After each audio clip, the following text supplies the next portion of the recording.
Dynamite opens and Regal's already standing in the ring. He said he asked the crowd if they wanted to hear from the new champion, Mr. Friedman, and said they would next week. I don't know why on earth. Okay, that right there. Let me read that line. What a way to start the show, right? Well, the most important guy on the show is not going to be on. And the first 30 seconds we're telling you he's not on the show this week. Right. Okay?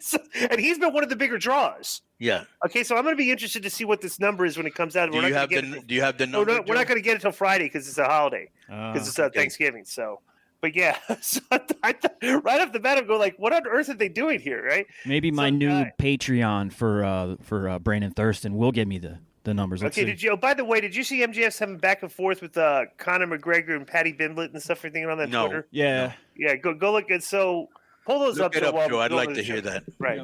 Yep. So he said Mr. Friedman's on the set of a major motion picture would answer all their questions next week, and he mentioned an email they sent to Regal a few weeks ago that everyone would become privy to next week. Moxley's music played, and he stalked his way to the ring through the crowd. He mean-mugged Regal on the way to the ring and then stared him down from the apron. Then Bryan Danielson runs in and puts himself in between Regal and Moxley. And they had a shoving match until Danielson picked up a microphone, so he didn't know why Regal did what he did on Saturday, but they've all done bad things. He said Regal had a bad neck and 2 bleeds on his brain, so please don't hurt him. Moxley paced around the ring, and Bryan pleaded with him before slapping him. Danielson apologized and asked him to listen. He spoke about his dad going through the same kind of struggles that Moxley's gone through and explained the only person who helped him through that time was Regal. Bryan explained that because of Regal, he was able to understand his father and love him for the last 10 years of his life, and he asked Moxley to imagine someone helping his daughter to love him in spite of his troubles, and again asked Moxley to spare him because he loved him. Moxley shook with anger against the ropes and stared Danielson in the face. He grabbed the microphone from Danielson and told him to get out of the way.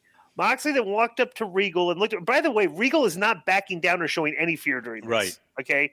He called him Lordship. I didn't like it. Like I said, there's so much about this I didn't like. He called him Lordship and said he only wanted one thing from him, and that was to run away from him as far as he can and never come back. He then pointed over Regal's shoulders and told him to walk and keep on walking. And Regal turned around and walked away. And Moxley bent over and sighed with exhaustion. Bro, everybody on the internet talked about what a great segment this was. I said for the characters, this is not how I would have thought any of these characters would have acted in this segment. Like, number one, Regal should have been scared. Okay? Right. Number two, Moxley should have his crazy character that just got screwed and turned over. If he's like the Stone Cold character, there's no way he would have let him been talked down to try to at least get his hands on this guy. That's what I mean. What did you think of this? I thought that was Joe. Can you take that down so I can see Disco talking? Oh, I'm sorry. I thought you guys wanted to read this. Yeah, we will when we're done. Right. Yeah. Go. Sorry. Go ahead. So what'd you think of the segment? Okay, before I say what I thought, did you see this, Joe? Yes, I did. Okay, what do you think? I'm not as negative on it as some people were. I did like it. I think Moxley always performs well, and the Regal heel turn was probably for the best. I didn't really get into him being a babyface with those guys, so him and MJF could be a pretty cool combo. So we'll see where it goes, but I did like the segment. Okay, so I hated this segment. Yeah. Number one, they've underutilized William Regal like most people. They've been hot-shotting for a while, and I was thinking, when are they going to hot-shot on this show? They did it right off the bat. Bryan Danielson begging for him not to hit him sounded so fake, and the reason was because he loves Regal because he saved him because his dad was an alcoholic. Who gives a and then Regal just turned around and left. This was not a good way to start the show. I thought it buried Moxley a little bit, even though the people were really with him.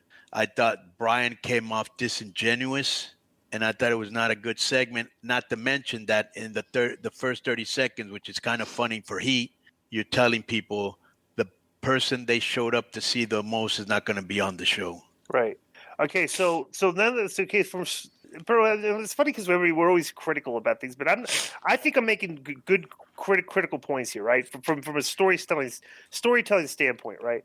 So everybody, like, to start off, everybody wants to know, like, from storyline purposes, okay, why did Regal turn on MJF? Because he's a and you don't get an answer. You get nothing here. You get, like, there's no explanation. The explanation is going to be next week when we read the email. Right. Right. All right. So that's hey, okay, so to get back to the MJF and Paddy and Conor stuff, the reason it started that you guys were asking about was MJF initially put up an Instagram video where he talked about how dangerous pro wrestling is, calling it even riskier than MMA. Pimblett and several other MMA fighters, such as Eddie Alvarez, commented on the video. Pimblett called MJF a clown with some expletives mixed in, and MJF went back at him with insults. On ESPN, MJF said, "I'm sick and tired of people talking about pro wrestling as if it's some stunt show. The fact of the matter is, Paddy, the prima donna Pimblett, would not last 2 seconds in a professional wrestling ring with me, maybe not even one." So MJF also said, this was on Twitter, "This fat moon-shaped prick Will from Stranger Things look dollar store Conor McGregor decided he needed to chirp up and say, 'Oh, wrestling is fake.' Let me tell you something. We are real fighters. They are prima donnas." And MJF also said, "Pro wrestling is a dangerous, dangerous sport, and there's no one more dangerous than MJF. I can assure you that when we come to London in 2023, if Paddy shows his face, he's going to find out that a Scouser, which is a native or inhabitant of Liverpool, is no match for a Long Islander because I'm better than him, and he knows it." And so Conor, of course, saw this, and he retweeted and said, "A dollar store Conor is still worth millions. Let's go, young Paddy Pim. Don't know who this other clown is," regarding MJF, in which MJF responded, "I'll f the Conor clone up, and then I'll wipe my with the original. Stay in your lane, you roided up leprechaun. You can't hang with the AEW world champion. Hashtag better than you." What do you think about all that? It's good. It's getting him promoted. Conor probably didn't know who he was. He does now. And, maybe they can make an angle out of it. Well, maybe they can because, they obviously have the connection with the MMA. Yeah. Right. I'm wondering if they do something. And with Tony. That.